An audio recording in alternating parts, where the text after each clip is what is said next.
Siempre digo que la verdadera riqueza del pueblo judío no nació en sus arcas, sino en sus mentes, y sobre todo en sus corazones. Hay una lógica oculta tras cada gesto, cada decisión, cada negociación, cada hábito. Una lógica que todo el mundo observa desde lejos, pero que pocos comprenden de verdad. Mientras muchos buscan atajos, yo aprendí desde muy joven que la prosperidad no se consigue con trucos. Se basa en principios. Principios antiguos y profundos, probados por el tiempo, que transforman a cualquiera que se atreva a ponerlos en práctica. El dolor que veo hoy es simple. Mucha gente lucha, trabaja, se agota, pero no sabe por qué nunca alcanza la estabilidad. Crecen con el esfuerzo, pero se hunden por la falta de control. Y cuando intento explicar la perspectiva judía, me doy cuenta de que tiene el poder de cambiar la vida de quien la escucha. No porque prometa riquezas rápidas, sino porque muestra la estructura invisible que sustenta cualquier riqueza duradera. Y es esta estructura la que, cuando la comprendí, cambió por completo mi forma de pensar, actuar y prosperar. Sé que mucha gente cree que los judíos nacen con suerte, con oportunidades y privilegios. Pero cuanto más estudio mi propia historia, más me doy cuenta de que no es cierto. Lo que existe es método, es mentalidad, es responsabilidad. Es una disciplina que abarca siglos y lo moldea todo, desde nuestra forma de trabajar hasta nuestra forma de descansar. Y cuando esa llave gira, la prosperidad deja de ser un misterio y se convierte en una consecuencia. Este video trata precisamente de eso, de revelar lo que normalmente permanece oculto, de abrir la caja negra de la riqueza judía, de mostrar cómo funciona cada principio en la práctica, sin magia, sin exageraciones, sin fantasías. El verdadero punto de inflexión ocurre cuando una persona comprende que puede aplicar estas enseñanzas hoy, ahora mismo, en su vida diaria, y ver cómo surgen cambios reales ante sus ojos. Y antes de sumergirnos en el itinerario completo, comenta a continuación qué enseñanza judía despierta más tu curiosidad, y suscríbete al canal para seguir contenidos futuros. Por eso todo lo que sigue conecta contigo desde el principio. Siempre vuelvo a la misma escena cuando intento explicar el origen de la riqueza en el pensamiento judío. No es una bóveda completa, no es un cálculo frío, no es una técnica moderna. Es una mentalidad forjada durante siglos, pulida como un diamante. Crecí comprendiendo que la riqueza, para nosotros, nunca empieza en nuestros bolsillos. Empieza en nuestra mente, en nuestro corazón, en cómo interpretamos el mundo, y eso lo cambia todo. He ido creciendo con la sensación de que, cuando interiorizo esto, el dinero deja de ser un objetivo y se convierte en una consecuencia. Recuerdo las largas conversaciones que tuve con rabinos mayores, y noté cómo trataban el tema con una naturalidad casi desconcertante. Hablaban de prosperidad como si hablaran de respirar. Y entonces comprendí. No hay culpa en buscar el crecimiento, siempre que esté alineado con un propósito. Esta profunda conexión entre intención y acción se convierte en una brújula que me muestra que la riqueza solo tiene sentido si expande el bien que llevo. Y eso alivia enormemente el proceso. Cuando reviso textos como el Pirkei abierto, siento que cada frase me invita a ver la realidad como una oportunidad. No una oportunidad para obtener ventaja, sino una oportunidad para mejorar mi persona. Y, por curioso que parezca, esta perspectiva interior termina moldeando todo lo externo. Las decisiones se vuelven más inteligentes, el trabajo se vuelve más ligero, e incluso el riesgo adquiere un significado diferente. Es casi como si la vida misma respondiera a la alineación de la mente. La mentalidad judía insiste obstinadamente en el propósito. Todo necesita un ¿por qué? No se trata solo de ganar, sino de merecerlo. No se trata solo de construir, sino de sostenerse. Y esto genera una fuerza interior difícil de romper. Me doy cuenta de que cuando tengo un propósito claro y arraigado, incluso los tropiezos forman parte del camino. Me preparan, me educan, me organizan para el siguiente paso. Y la riqueza comienza a surgir precisamente en esos intervalos. Y cuanto más profundizo en esta comprensión, más me doy cuenta de que esta mentalidad ancestral aún se respira en cada decisión moderna que tomamos. Trasciende generaciones porque no depende de las circunstancias, sino de principios.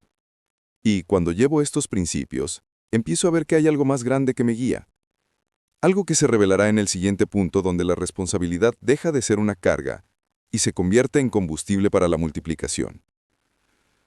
Siempre que pienso en la relación judía con la prosperidad, siempre vuelvo a la noción de responsabilidad. No esa responsabilidad rígida, moralista y agobiante, sino una responsabilidad profunda, casi íntima, que nace de la conciencia de que todo lo que recibo tiene un propósito. Crecí comprendiendo que este pacto no se dice, no se escribe, no se exige. Simplemente existe.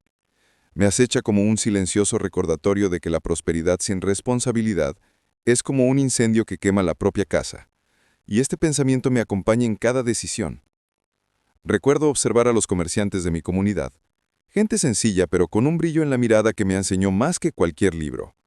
Manejaban el dinero como si se tratara de algo vivo, algo que crece con los cuidados y enferma con los malos tratos.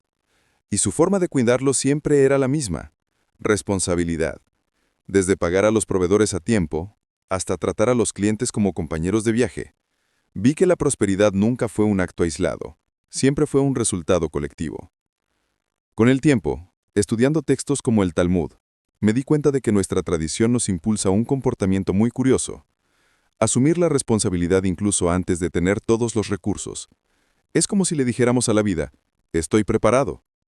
Y de alguna manera, responde. El riesgo deja de ser un enemigo y se convierte en un instrumento. E incluso cuando fallamos, la responsabilidad nos mantiene alineados. Evita que la caída se interprete como un fin. La transforma en un cimiento. Este pacto también tiene un lado emocional que rara vez se menciona. La responsabilidad genera serenidad. Cuando conozco exactamente mi rol, mi compromiso y mi propósito, las dudas disminuyen. El miedo cede terreno.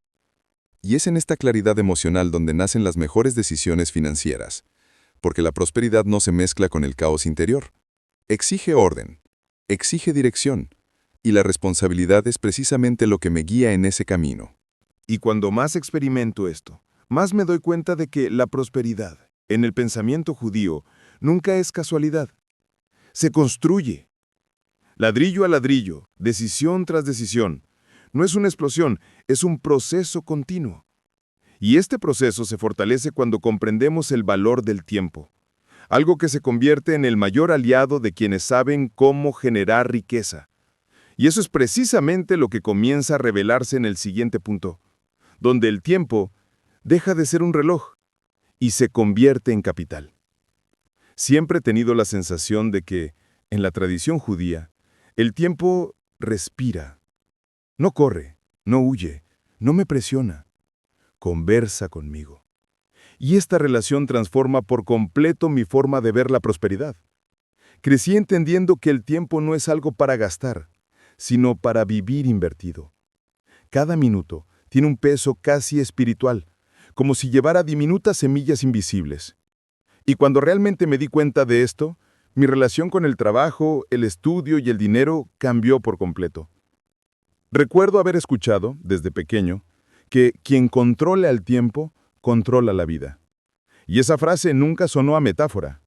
Era casi un mandamiento silencioso.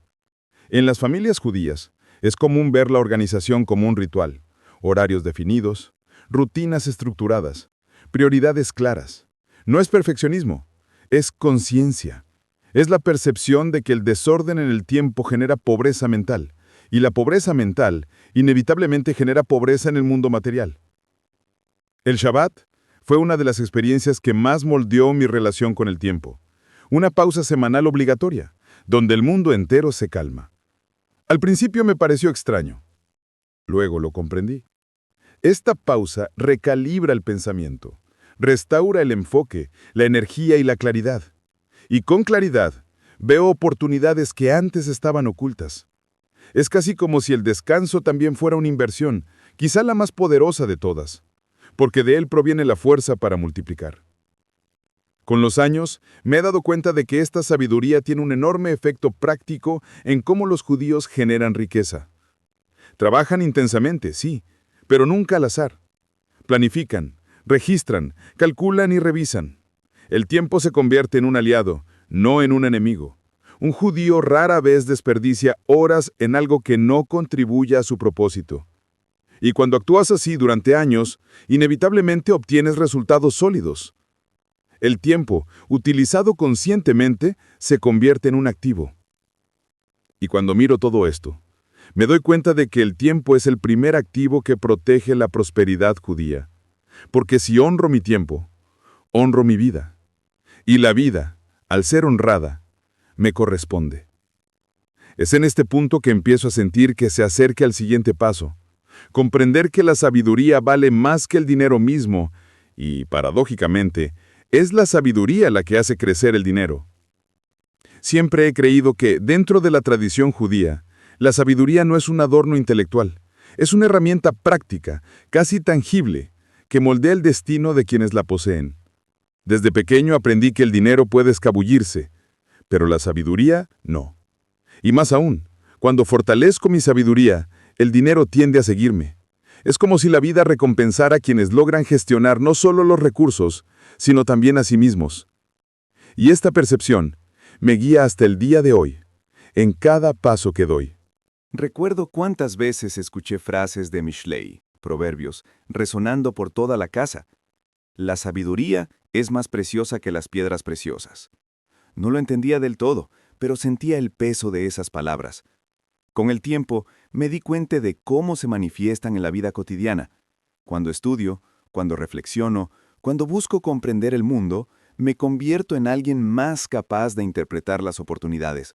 Y a menudo, la diferencia entre prosperar o no radica precisamente en esta perspectiva más preparada, más capacitada, más lúcida. También me di cuenta de que, para nosotros, estudiar nunca es una pérdida de tiempo. Estudiar es una inversión. Abrir un libro, escuchar a un maestro, releer un texto antiguo, todo esto amplía mi capacidad para tomar decisiones. Y las mejores decisiones generan mejores resultados. Es casi matemático. Muchos rabinos dicen que la sabiduría es la única riqueza que no se puede robar. Y esa frase se ha convertido en un faro para mí, porque cuando llevo algo que nadie me puede quitar, camino con una postura diferente. Con los años, he notado que mucha gente confunde el conocimiento con la acumulación de información. Pero en la tradición judía, la sabiduría es acción coordinada. Es saber cuándo hablar, cuándo retirarse, cuándo invertir, cuándo esperar. Es esta inteligencia emocional, espiritual y práctica la que, combinada, construye lo que el mundo llama riqueza. E irónicamente, cuando busco la sabiduría, la riqueza acaba llegando como una consecuencia natural, casi inevitable. Y es en este punto que empiezo a sentir el puente hacia el siguiente tema, porque la sabiduría no camina sola. Se manifiesta, sobre todo, en nuestra forma de trabajar. Y el trabajo, en el pensamiento judío, conlleva una dignidad y una fuerza que van mucho más allá del esfuerzo físico. Una fuerza que determina todo lo que viene después. Siempre que pienso en el trabajo, dentro de la tradición judía, siento una mezcla de reverencia y practicidad. El trabajo nunca se consideró un castigo, sino una alianza con el Creador. Crecí escuchando que cada esfuerzo conlleva una chispa de propósito. Y, de alguna manera, esto ha moldeado mi forma de abordar cada tarea, desde la más sencilla hasta la más compleja.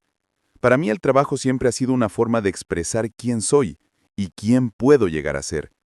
Recuerdo ver trabajar a mis abuelos. No había prisa, pero sí ritmo.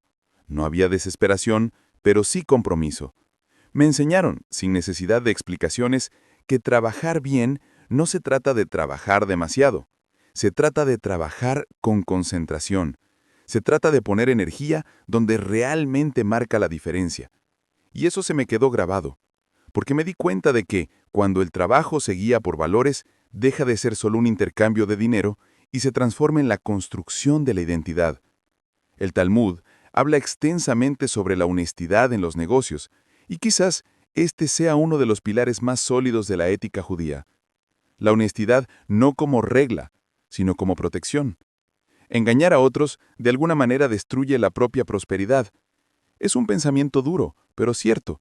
Y esto me hizo comprender que el trabajo solo es completo cuando transmite verdad, cuando no necesito ocultar nada ni justificar nada. Este tipo de trabajo crea paz interior, y la paz interior crea espacio para la prosperidad externa. Con el tiempo, he aprendido que el esfuerzo sin objetivo genera agotamiento, pero el esfuerzo con propósito genera crecimiento. Por eso, veo a tantos judíos prosperando en campos específicos: comercio, educación, finanzas, medicina. No es casualidad, es enfoque, es especialización, es repetición inteligente y el hábito de profundizar hasta comprender el mecanismo subyacente. No se trata solo de trabajar, sino de trabajar con intención, precisión y constancia. Y cuanto más profundizo en ello, más me doy cuenta de que el trabajo, para nosotros, siempre es un medio para crear conexiones. Conexiones con un propósito, con oportunidades y sobre todo con las personas. Porque al final, ningún crecimiento puede sostenerse por sí solo. Y es precisamente esta red invisible de relaciones la que empieza a revelarse en el siguiente punto. Cada vez que observo cómo se manifiesta la prosperidad en el mundo judío, me doy cuenta de que nunca surge de forma aislada. Existe una red silenciosa, casi invisible, que conecta personas, historias, habilidades y oportunidades. Desde joven, aprendí que las relaciones son un activo tan valioso como la tierra o las cuentas bancarias, y a veces incluso más, porque una buena relación abre puertas que el dinero no abre, y protege en momentos en que el dinero no lo hace. Esta conciencia ha moldeado profundamente mi forma de navegar por el mundo. Recuerdo acompañar a mi padre en sus tradicionales visitas comunitarias. No eran reuniones de negocios, sino de la vida. Preguntaba por la familia, la salud y los estudios. Y de repente ese simple gesto creó un vínculo que perduró durante años. Con el tiempo me di cuenta de que no era casualidad, era una estrategia emocional. Era la comprensión de que la confianza se construye con los detalles. Y cuando existe la confianza, todo fluye con más naturalidad. La Torá enfatiza fuertemente la importancia de hacer el bien a los demás. No como un acto de caridad, sino como un acto de conexión. Siempre lo he sentido en la práctica. Cuando ayudo a alguien, aunque sea un pequeño gesto, fortalezco un vínculo. Y ese vínculo, más adelante, puede ser precisamente lo que me sostenga en un momento crucial. Las relaciones no son transacciones, son inversiones. Inversiones de tiempo, atención y humanidad. Los tres elementos más difíciles de fingir. Con los años, he llegado a comprender que el secreto judío no reside en tener muchos contactos, sino en tener conexiones profundas. Personas que conocen mi verdad, mi ética, mi trabajo. Personas que saben que pueden contar conmigo y, por lo tanto, yo puedo contar con ellas. Es una vía de doble sentido que se nutre de la reciprocidad. Y cuando un grupo entero funciona así, la prosperidad deja de ser individual y se vuelve comunitaria. Es casi como una máquina perfecta, donde cada engrane impulsa al siguiente. Cuanto más observo esta dinámica, más me doy cuenta de que las relaciones no eliminan los riesgos, sino que los reducen. Porque cuando estoy rodeado de personas alineadas, no camino a ciegas, camino informado, apoyado y guiado. Y es precisamente esta visión del riesgo, tan diferente de la común, la que abre paso al siguiente punto, donde el miedo deja de dominar y empieza a entenderse como una parte estratégica del camino. Siempre que analizo el concepto de riesgo dentro de la tradición judía, percibo algo muy diferente de lo que el mundo suele enseñar. Para muchos el riesgo es sinónimo de miedo, amenaza, Peligro inminente. Para nosotros, el riesgo es una prueba de alineación. Es casi como si el riesgo preguntara, ¿estás realmente listo para crecer? Crecí aprendiendo que no se trata de eliminar el miedo, sino de comprender lo que intenta mostrarme. Y este cambio de perspectiva transforma decisiones que antes parecían aterradoras en pasos calculados. Recuerdo las historias que escuché de inmigrantes que llegaron sin nada, enfrentándose a países desconocidos, idiomas extraños y condiciones difíciles. No ignoraron el miedo, lo soportaron con honestidad, pero no permitieron que éste decidiera por ellos. Esta valentía responsable, nunca impulsiva, se convirtió en una marca fuerte de la mentalidad judía. Asumieron riesgos, sí, pero los asumieron con preparación, y eso marca la diferencia entre un salto a ciegas y un paso estratégico. Los textos talmúdicos refuerzan firmemente la idea de que la sabiduría debe acompañar al riesgo. El coraje por sí solo no basta. El cálculo es necesario. Es necesario observar el terreno, comprender el escenario y conocer las posibilidades. Siempre he creído que esta combinación es el secreto que transforma las decisiones audaces en inteligentes. El riesgo, cuando se asume con lucidez, deja de ser un enemigo y se convierte en un aliado. Revela caminos que la comodidad jamás revelaría. Con el tiempo, me di cuenta de que el miedo también juega un papel esencial. Me mantiene alerta, me recuerda que debo estudiar más, prepararme mejor y evaluar con calma. El miedo me impide actuar impulsivamente y cuando lo canalizo conscientemente, me protege. Llegué a verlo como una especie de consejero silencioso. No me paraliza, sino que me guía. Y esta relación equilibrada con el miedo hace que mis decisiones sean más firmes y prósperas. Y al comprender esto, siento que el siguiente paso se vuelve inevitable. Porque tras comprender el riesgo, el miedo y el movimiento estratégico, el camino natural es aprender a multiplicar lo que ya se tiene, por pequeño que sea. Hay un principio profundamente judío sobre cultivar lo que está en mis manos, y eso es precisamente lo que empieza a revelarse en el siguiente punto. Siempre me ha impresionado cómo en la tradición judía, la multiplicación nunca comienza con la abundancia, empieza con lo poco. Crecí escuchando historias de personas que empezaron con un objeto sencillo, una habilidad modesta, un espacio pequeño y lo transformaron en algo más grande. Esta mentalidad de cultivar lo que se tiene ha moldeado profundamente mi forma de ver cualquier recurso, por pequeño que parezca. Porque cuando respeto lo poco, lo mucho comprende que puede llegar. Recuerdo ver a los traders de la vieja escuela trabajando con márgenes mínimos, pero con una precisión casi artística. Sabían comprar, vender y negociar. No eran actos aleatorios, sino cálculos silenciosos. Multiplicaban sus ganancias no por suerte, sino porque tenían un método. Y ese método se basaba en 3 pilares: constancia, paciencia y oportunidades de lectura. Crecí viendo esto como una danza entre el esfuerzo y la inteligencia. El Talmud enseña que quien es fiel en lo poco tendrá a su cargo mucho. Y durante mucho tiempo esa frase resonó en mi mente como recordatorio. De nada sirve desear grandes resultados si trato las pequeñas responsabilidades con indiferencia. La multiplicación requiere atención, requiere cuidado, requiere intención y sobre todo requiere disciplina para repetir a diario lo que funciona, incluso cuando los resultados aún no aparecen. Con los años, he llegado a comprender que la multiplicación no se trata solo de aumentar la cantidad, se trata de aumentar el valor. Se trata de transformar el conocimiento en estrategia, el talento en práctica, las conexiones en oportunidades. Por eso muchos judíos prosperan incluso partiendo de una situación desfavorable. No esperan las condiciones perfectas, mejoran las que ya tienen. Esta actitud crea un terreno fértil donde cualquier semilla puede florecer.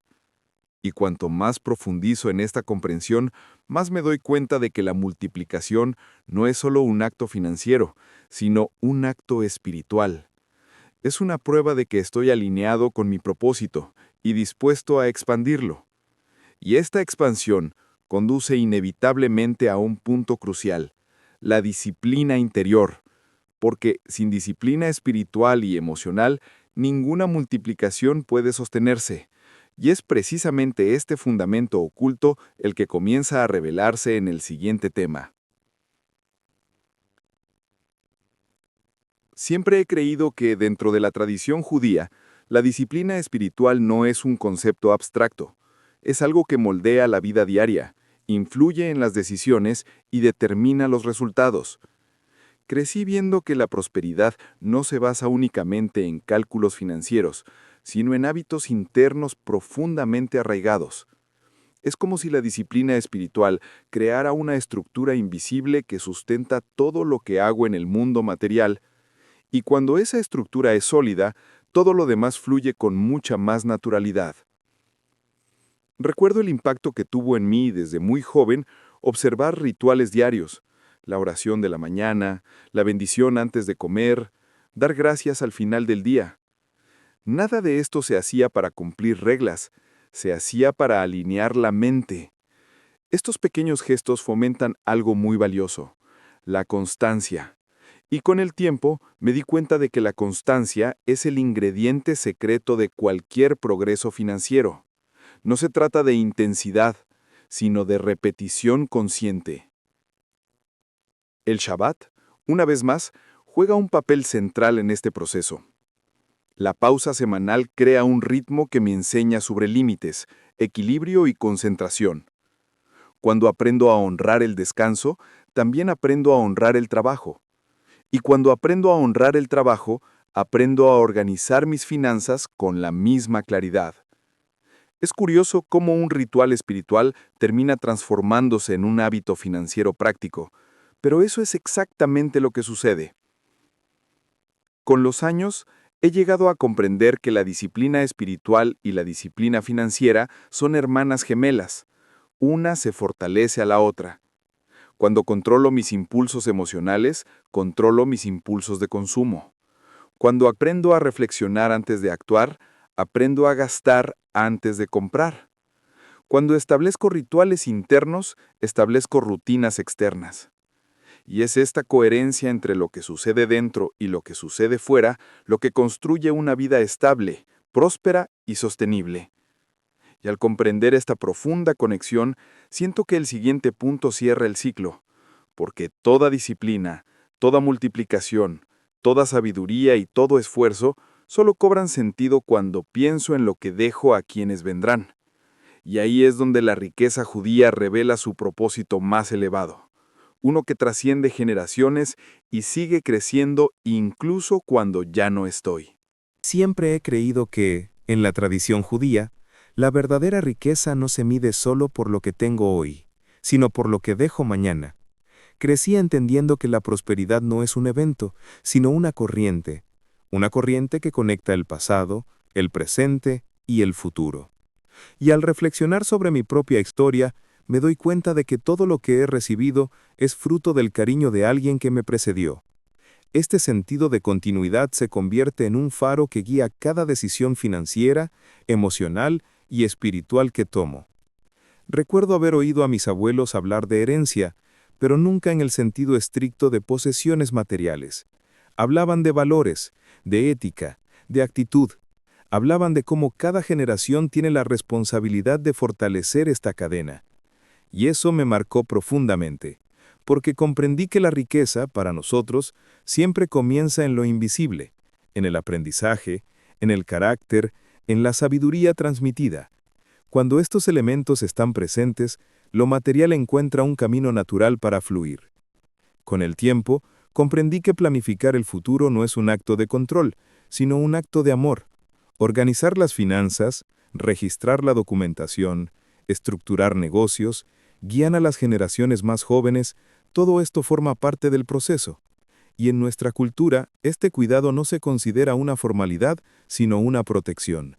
Protección contra el desorden, contra la pérdida, contra la disrupción. Cada detalle considerado hoy previene dificultades innecesarias mañana. También aprendí que el legado más sólido es el ejemplo. De nada sirve enseñar prosperidad si no la vivo yo mismo. De nada sirve hablar de disciplina si no la cultivo. Es el comportamiento lo que moldea a la próxima generación, no las palabras. Y esta conciencia me hace mirar cada decisión con más responsabilidad, porque sé que de alguna manera alguien aprenderá de mí, aunque yo no me dé cuenta. Y cuando conecto todo esto, comprendo que el legado es el cierre de un ciclo y a la vez el comienzo de otro. Es en este punto que me doy cuenta de que toda la riqueza judía nace y renace continuamente porque se construye con propósito, sabiduría y continuidad. Y es desde esta conciencia que finalmente puedo entrelazar todo esto en la introducción y la conclusión del guión que sigue. A lo largo de este guión, sentí cómo cada principio judío se entrelazaba naturalmente, revelando la estructura invisible que ha acompañado nuestra prosperidad durante siglos. Y en medio de este proceso, una frase resonó con más fuerza que todas las demás, la que dice que la verdadera riqueza comienza en el interior mucho antes de que aparezca en el exterior. Si hay algo que quiero dejar grabado aquí, es precisamente esta idea. Todo lo que construyo en el mundo material es consecuencia de lo que construyo en mi mente, mi carácter y mi propósito. Si este contenido te resonó, deja un comentario con la frase que más te impactó a lo largo del video, la que te impactó profundamente, la que te abrió una ventana de comprensión, la que te activó un pequeño interruptor interno, porque esa es la frase que permanecerá contigo al final del video y la que comenzará a moldear tus propios pasos de ahora en adelante.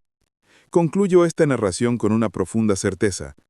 La prosperidad no es un destino, es una dirección, y quienes aprenden a caminar en esa dirección, aunque sea lentamente, inevitablemente llegan a donde necesiten estar.